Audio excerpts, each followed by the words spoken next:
now we are at the border post. They have a very beautiful market here, actually. And in the past, before COVID, this used to be really a bustling market town with lots of trade between Myanmar and Thailand happening here. People from all over coming here to buy stuff. These days, it's super quiet and super dead, and the border is closed for understandable reasons. But they sell the most beautiful orchids here for very cheap, and furniture, most likely all of the illegal furniture, sold from the other side. But still very beautiful and cheap.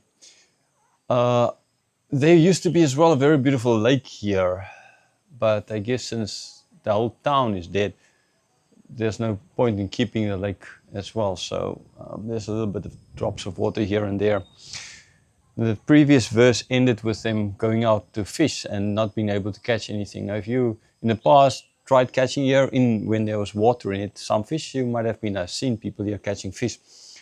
But trust me, if you're now going to look for fish here, you're not going to find any fish because there's no water, or at least a few drops here is sure not enough to have any fish in them.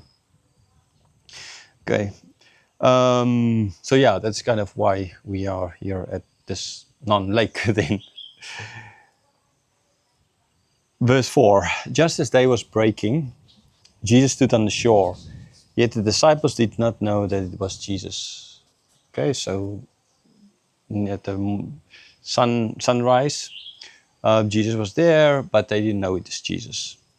I mean, again, like in the evening or in the morning, at sunrise, sunset time, it's very difficult to see exactly. You can see people, but you don't really, it's difficult to exactly know who you are seeing. Okay, I think we all know that.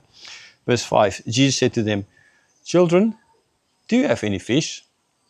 They answered him, "No." Okay, so Jesus asked him, and now he addresses him, children. This is going to be a very beloved theme in a certain sense of John later on, little children, and especially in his epistles. So maybe this is why he calls the people in church little children, because Jesus called them here children. It's not a derogatory form or anything like that. It's more a term of endearment. So like, have any fish? And the answer, yes, sure. I mean, no. Like I said, you're not going to find any fish in this non-lake anymore. There used to be, but there's none anymore. Verse 6, he said to them, "Cast the nets on the right side of the boat and you'll find some." So they cast it, and now they were not able to hold it in because of the quantity of the fish. Okay, so they cast it in on the other side. Now there's no water on that side either, so it doesn't matter on which side you're going to cast it in here.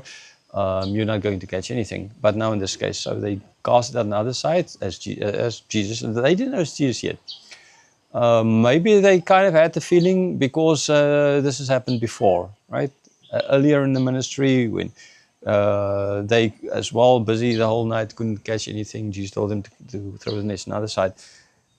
So those who say, okay, there it happened early in the ministry, here it happens at the end after his resurrection. So see, there's a contradiction, there's a problem here. It has a different timeline. In other words, either there's these guys made a mistake, or the gospel now doesn't follow any kind of timeline. But I'm pretty sure there were a number of times. Any fisherman will know there are quite a number of times they go out onto the sea and trying to catch fish, and they don't get anything, even lake or wherever. And another day they go and there's lots. Okay, so yeah, it's kind of normal. Okay, so this could have happened a number of times, and then we couldn't catch anything. We just told him to throw the net on the other side. That one time it happened in the beginning, and they did it. Here it happens after his resurrection. No contradiction, and it all can still follows a timeline. Right, so they did, and they could not hold everything because of the quantity of the fish.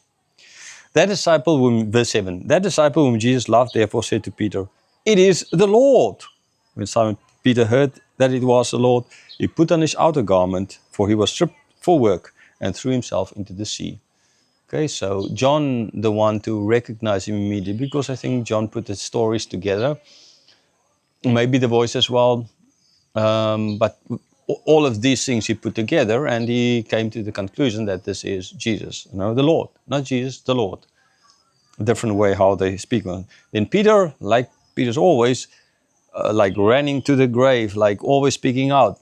again, still that same Peter, after everything has been said and done, put on his clothes and he jumps into the sea. Now, that does not imply, therefore, he's in the middle of the sea and now he's going to walk on it or something like that. I mean, they were seemingly close enough so that he could walk out, right? Wade out, basically.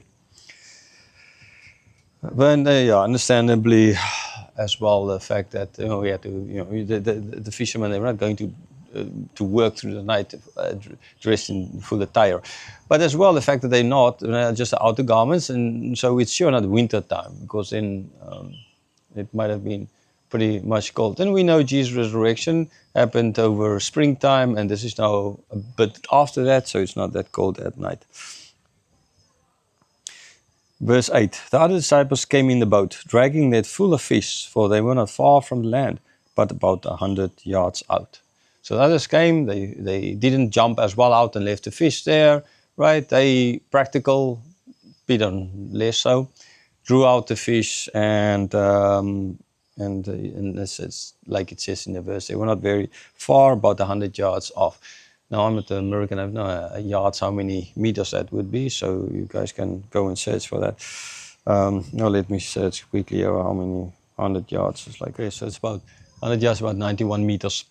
Just over 91 meters. So yeah, it's not that far. Depending on, I mean, you sometimes in some places, if like say Baikal, if you were from the island of Algon, 100 meters off the island of Algon, you're going to be nearly at the depth of 1,400 meters, the deepest place, deepest lake in the world, and it drops down like that, right, from off the island of Algon.